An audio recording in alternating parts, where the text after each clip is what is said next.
Yo, what is up YouTube? And today we have a tier list for you guys today, and this tier list is going to be for characters that you are going to want to prioritize and build. Now, keep in mind this tier list is my own opinion. You're allowed to disagree if you want, but I'll be trying to give it my reasonings for every single character on this tier list. If you guys don't see a character here, it's most likely because I didn't think it was worth putting on. But as always, if you think a character should be on here or pushed up or down a tier, make sure you guys let me know in the comment section. So we have 5 tiers here, pretty self-explanatory. We have the strong tier. These characters are going to be very good in a lot of areas of content and definitely worth building if you have them. You just want to make sure you understand what those characters do so you don't overlap roles, otherwise it kind of makes them weaker. Next we have the Doki Doki Niche Gods. I just made their own tier because I didn't really want to put Rilmocha into like strong because she's not really strong everywhere except for Doki Doki. She's like super good in Doki Doki, right? The best DPS by far. But I wanted to give them their separate tier. Like Kazuyo is kind of the same thing CC wise, and Kraken is slightly worse than Kazuyo, but still I think he deserves a spot here. All are very good in Doki Doki. Next we have the good tier. These characters are still very good, don't get me wrong. It's just that you have to be careful when building them because they're not going to be as flexible as the ones in the strong tier, but still they have their uses. You can definitely build them and do great with them. Just not something I'd personally recommend from an investment standpoint, especially when you're progressing, because by investing in these characters, you'll have to give up those lattices and those materials that you farmed with your stamina instead of putting it into what I think are stronger characters. Next, we have the niche tier. These characters are still very good. They just have their own niche, which we'll talk about. And in their niche, they could be also just super strong. But I didn't want to put them in the strong tier because similar to the Doki Doki niche tier, these characters are going to be a little bit more specialized for the most part, or really need like certain characters to shine. The reason why I put the Doki Doki characters up here and not in the niche tier is because Doki Doki is kind of like the late game goal. It's what you're going to farm for that speed set and stuff like that. So I think they definitely deserve to be up here. You probably want to build them kind of on the same pace as the strong characters. It just depends on your account progression and what you pull for. But you definitely need to have these built, especially this one and this one, which we'll talk about by like level 40-ish to make sure your account progression is smooth. Next, we have the budget units. We have Sonya and Dorothy. These are 2 healers. The reason I have them in budget is because we have a healer in the strong tier that kind of just outshines them by a large margin. Sonya, you will have to build as a healer for the new mode that came out where you need like you need like every element to like progress through it. That big map thing, I forget what it's called. But for the most part, for progression, she does get replaced by another healer, which you get for free, by the way, after 7 days. So yeah, here we go. Let's start off at the top. So I think Diting is possibly the strongest character, and I don't really know if he is the strongest, but he's definitely tied with a lot of these characters here, and that's because he has the strongest single target DPS wise in the game. If you're struggling to kill any bosses and you just find that you're lacking damage, if you have a built Diting, he's just super strong, and he just like kind of makes easy work of those bosses. He's in a lot of one-shot comps, which is kind of why people are scared to build him. They think he'll get nerfed, which is honestly a good logic, but I don't know if he'll get nerfed. He's just so strong. Ever since I built him a couple days ago, this guy's been just like hard carrying my ass through everything. Besides Doki Doki, he's not good there. But in a lot of bosses, a lot of shell bosses, especially like Nico Nana, which is one that you're going to farm for a long time to get your shells, he makes quick work of it. And he's also very good in Terramaton, also good in Aurora, also good in Anasync Echoes, just good anywhere where you need a solo DPS. His only downside is that he has no AoE, but it's kind of made up for in the fact that he kind of just one-shots things. Also, he's super easy to build. He has built-in crit chance. If you overcap crit, it goes to crit damage. Also, if you want to invest in him, it's very easy because he's an SR, so it doesn't take any golden lattices. That's like a huge selling point for me. A lot of the good DPSs in the game are going to be SSRs, so they'll require golden lattices to do their maximum potential damage, but you don't really want to invest those golden lattices into SSR DPSs because it's way better on supports because they get cooldown reduction, right? So for that reason, Diting kind of fixes that problem. He's a SR purple unit, so you can just fully invest in him and you can build up your supports, your SSR supports. Next, we have Freya. So I think Freya I underrated initially at the start of the game release. Honestly, I probably would have put her like somewhere down here. But after watching people play her and also testing her myself, I find that she's so strong, mostly because she has somewhat of built-in healing with her S3 when she lands Nightmare, or her S1 when she lands it. unreliable because you need effect accuracy, and you don't build that on Freya because it's a debuff. The way it works is like you tag something and then the enemy or your DPS hits it and then they heal. So it's unreliable in that way, but she has this very good defense buff. She has attack buff as well. She has turn manipulation. So just a very powerful character overall, I'd say. And she has dispelling. It's pretty much everything you want in a support. And I think I highly underrated her.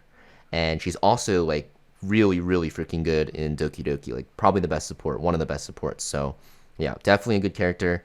You can like literally build her at the start of the game, and then she'll be good in Doki Doki. And she's just super strong. Next, we have Kloss. So Kloss is another support that's very good for Doki Doki, but that's not the reason she's here.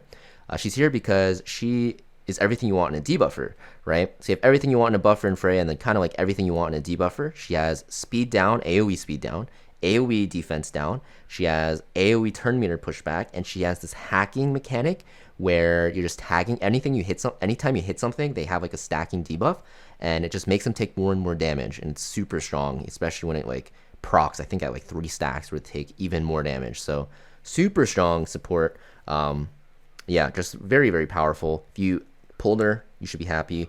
You should slot her in. She's just a very strong unit. Next, we have Valerian. So Valerian is another support. You're going to notice that a lot of the good characters are supports because supports can carry good bad DPS a lot of the time. They can make DPS very strong. But, you know, super strong DPSs won't really benefit from bad supports, if that makes sense. But anyways, Valerian, super powerful character. She has an invincibility buff. She has this buff on her S3 that makes her give everyone a barrier and give them like random buffs and stuff like that. Super strong, especially because she's an SR, and all you have to do is max her S3 and you have like full value on her. Just very powerful for like Terramaton. You can use her in Doki Doki, you can use her in Aurora, you can use her in every single threshold, which is why she's so good. And you can just use her in a lot of areas of content. The only problem is her healing's a little lackluster, and you need to have her on specific shells and specific builds. You want her a little bit slow, and you need to speed tune her as well. But besides that, super powerful. I think early game though, not really worth using. She shines a lot more once you get into like level 30s, level 40s, and you're doing content like that. Before then, she's probably just good. You need to hit like harder content for her to truly shine and for you to take advantage of her skill kit. Next, we have Lily. So initially, everyone's like, oh, Lily's like the most broken character in the game, even in PvE, which I want to agree on. But the problem is Lily is good, but if you don't have a geared DPS with her to benefit from her like ability to buff one character consistently, she's not that great. So if you pair her with Diting, yes, she's definitely like the second, third best character in the game, I'd say, for PvE. But the thing is, she has to rely on this Diting being very good, and also a lot of the time you want to run supports that kind of do more for your team. So Lily's a very aggressive support. She just kind of pumps out damage with that crit damage buff and that regular attack. Her S3 isn't the best in PvE, to be honest, but in PvP it's very good, obviously.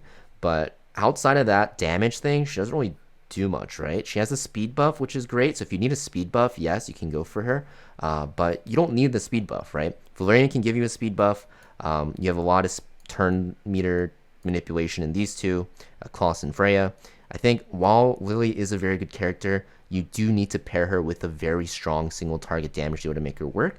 If you do have one, yes, she can be very good, but overall for progression, even in the early game, I don't think Lily will help you that much.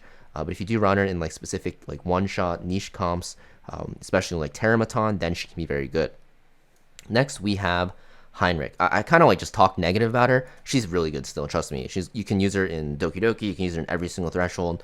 The thing is, especially when you're progressing into those, you're probably going to want to bench her and try to build a different team comp. And later on, probably in Inferno, you'll see a lot more usage out of her, especially because, you know, turn meter pushbacks get nerfed in Inferno. So she definitely goes up tiers, but I think early game, even though she is a unit you want to reroll for, she's mostly for like late game content and for PvP. Next, we have Heinrich. Heinrich's a very good character as well. Buff block, good damage dealer, kind of like a sub damage dealer, so you don't want to like main DPS him. But he's good in like Aurora, he's good in Terramaton somewhat, and you can use him on bosses with a lot of buffs. Just very strong, very good on Union boss as well. Next, we have Rosa. Rosa is a very powerful single target DPS, pairs very well with Heinrich. Also pairs very well with Lily, and she has like a crit damage buff as well. Super strong in Union Boss, very good in Doki Doki. You can also use her on a lot of bosses where you need single target. She does a lot of single target, and she's very good because early game you usually build a lot of green characters to prep for Doki Doki, but she is blue. So what that means, like if you don't have her, you'll struggle a lot with red areas, like red bosses. With Rosa on your team, you're gonna make quick work of it. You just move your best gear to her, and she nukes down that content. So she's very good for that reason. Next we have Lingluo. This is the healer that replaces Sonya and Dorothy. Super strong. She has like the highest raw healing in the game. Just very good for that regard. If you're ever struggling because you're low on damage and you're just dying to like getting damage checked, if you bring Lingluo, given that the boss doesn't have like scaling or ramping damage over time every turn, she can just sustain your team. You can like 30 minutes some Ana Sync Echo stages if you want and stuff like that. Just very cheesy in that regard, but not just cheesy. Her healing output is insane. Next we have Gray. Gray is a very good free-to-play option to build. He's like a hybrid DPS. He has a crit chance buff, which is honestly the best part about him. It makes skewering your characters a lot easier. And he has an AoE defense break, which you can put effect accuracy onto him for.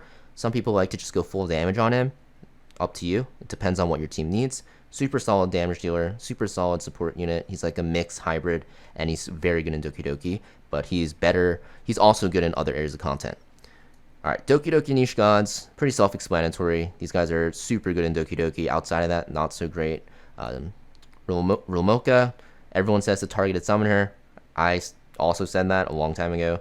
That's because if you don't have her and you start doing Doki Doki Hell, you are going to be in a whole world of pain. If you have her, it's a lot easier. She makes the run super fast. All you need to do is make it so that she can kill the first wave and one-shot it with all your debuffers and supports going before, and you're going to be in a good spot. Just really good for Doki Doki. Same with Kazuyo and Kraken. They're not damage dealers, but supports. They're CC supports. Kazuyo being a little bit better, and you can use her in a little bit more content.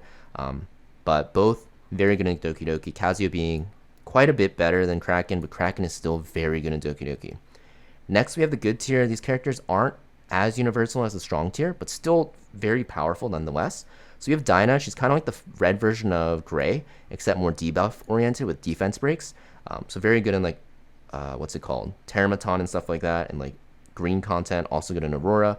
Just a solid defense breaker all around. Massiah. So Massiah, it's weird to explain, man. This character on like really cracked builds can be like super good, like really strong, right? Especially if you like invest heavily into him. But that's the thing, you have to invest super heavily into him, especially with lattices, and it just feels really bad to do that this early on, especially into a pure damage dealer that isn't like specialized or anything. So like even though he's like a jack of all trades, he's like a master of none, and you can get like similar, even better single target damage out of Diting, and he doesn't require any golden lattices. But Massiah, man, I love this character, especially because you just build him, you just can bring him everywhere. But he's not going to be the best character you can bring to those areas of content, if that makes sense. He'll be like a little bit below like a certain DPS for every single threshold, and for like almost every single shell and like Ana Sync Echoes. But the best part is you can just put him on one build and bring him to all those areas, right? You can clear Hell 4 with him if you like him and you want to build him. Just not something I would recommend to a newer player, because you need to have a really good idea of how you're going to build him in the future, and you need to like be very sharp about like how you're spending like your module like points you get for the shop, and just having on the perfect build so he can be used. Next we have Lian. Lian is the first character you're going to build, and then you're going to reset her most likely, which I highly recommend for the lattices back. She's good. She was better, like honestly she was like up here, but after the Terramaton changes and like her S3 being worse there, that was like the biggest thing, like being able to AoE pushback on the turn meter there, and while doing very good damage. She's definitely fallen off. Like the best thing about Lian is you can like build her up in the early game, just bring her everywhere, and you have a built DPS that will work in the late game in Terramaton. But after the changes, you can't really bring her to Terramaton anymore, especially Inferno, and like Hell 3 and 4. So because of that, she's definitely dropped, because it feels like if you build her, you're like building her knowing that you can't use her in the very end game, which is just always feels bad, right? Like the characters up here, for sure you can always use them in the end game. That's why they're very good. But the ones that you find in the good tier, you're going to find that like you can't always. So that's why she's here. Next we have Xiada. She's like the Doki Doki insane AoE DPS. If you bring a specific team comp that fully buffs her and utilizes her passive, she is super good. Some people actually use her for Doki Doki. She's pretty good there, honestly. And she's also good as an ice DPS. There's not a lot of, not ice, blue DPS. There's not a lot of good blue DPSs in the game. But overall, I think, you know, if you have a Rosa, you're better off building her. And if you want to use her for Doki Doki, it's just better to go for Rilmocha. So it's kind of hard to put her anywhere above good. But still, she does a lot of AoE damage. I think it's like one of the highest AoE DPSs in the game if you have a good buff comp around her. Next, we have Borgne. Borgne, I think that's how you pronounce it. Also solid DPS. Just nothing out of that, though. He does a lot of damage, but, you know, he's kind of outclassed by Rosa in the blue department. But if you do want to build him, sure. Marvell, also good. Used to be super broken, but same thing with Lian after the Terramaton changes. He's definitely fallen because for PvE, that was like his endgame area. Like Terramaton, he completely destroyed. You can still use him there. You can still use him in like Doki Doki if you really want, and probably Aurora as well in some other areas, but just not as good anymore. So I had to drop him tier. He has like turn pushback, which got heavily nerfed.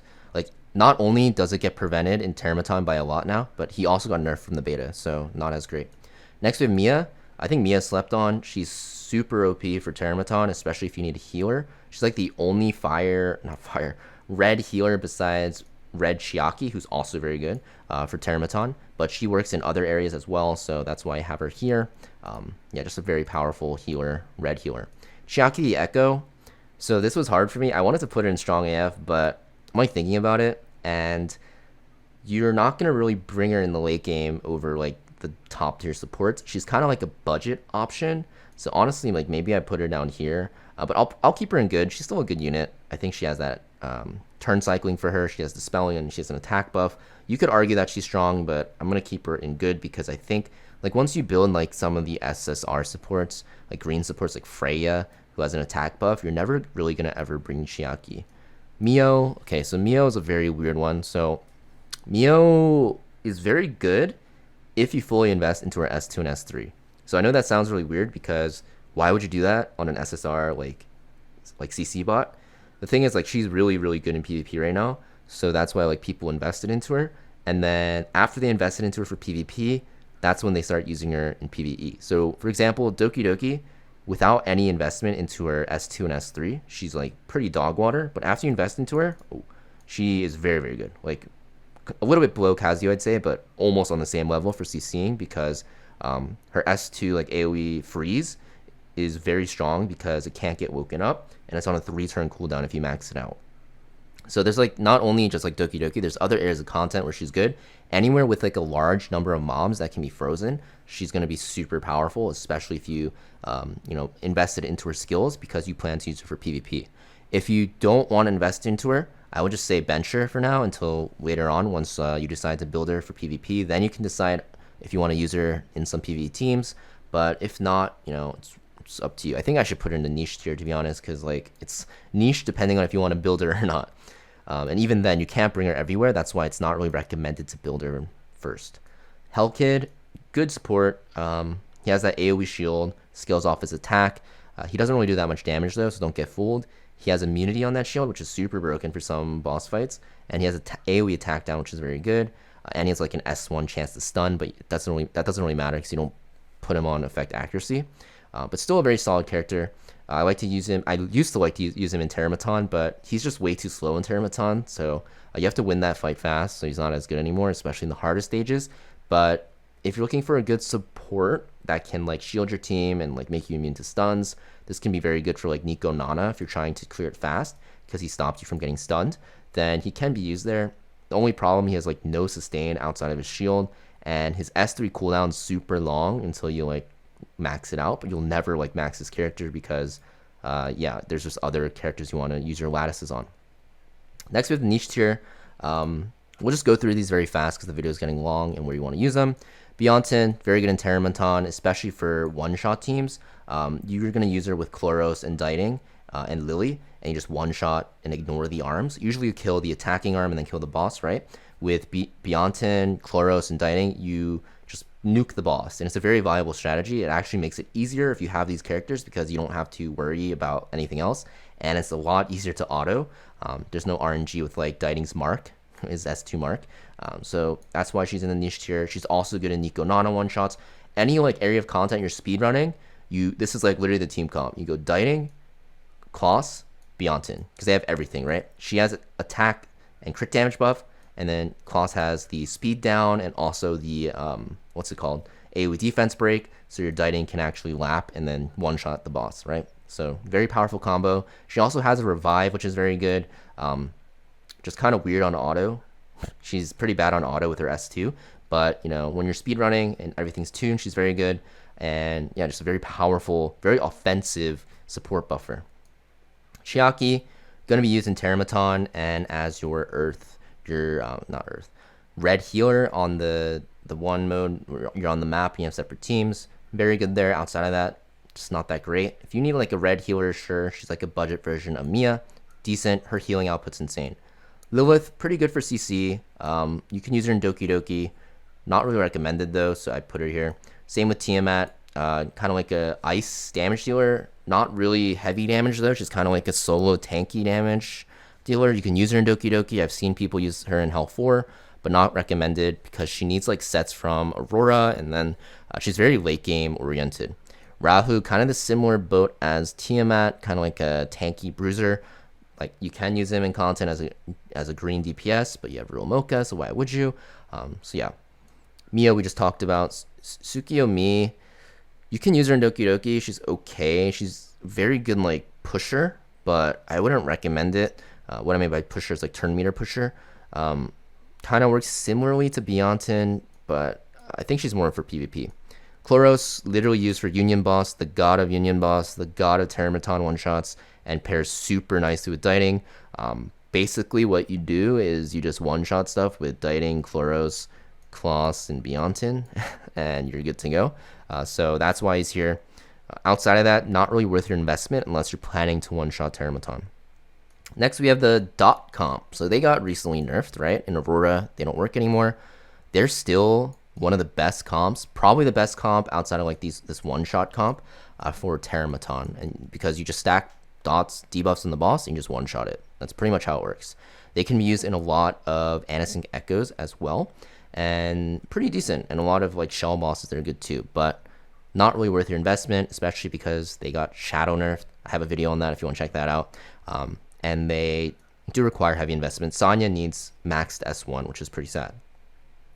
Doki Doki, kind of like a speed buffing character, right? An attack buffing, but I wouldn't recommend building her. You can build her, but I'd say not to. She's more of a PvP late game unit, and she's way better late game as a support, even in PvE. So right now, when everyone's like speed is super low and like they're not able to lap the enemies mobs that well, I would stay away from her. Next we have Rin. She's kind of like a Doki Doki DPS. She's like a Doki Doki niche, like not god niche unit. That's why I have her here. Some people like to use her as a free-to-play option. She's solid, but nothing I would like go home about.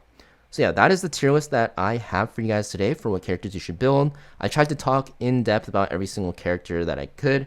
I'm going to, I mean, I don't have to tell you, you guys can probably see it right now, but bookmarks are going to be in the, timestamps are going to be down below, just so you can, look at every unit. But as always, make sure you guys hit that like and subscribe, and please don't downvote me or dislike this video, even if you don't disagree. It's just my opinion and subject to change, and I'll be doing this more in the future. But thank you for watching, guys, and I'll see you guys next video. Peace.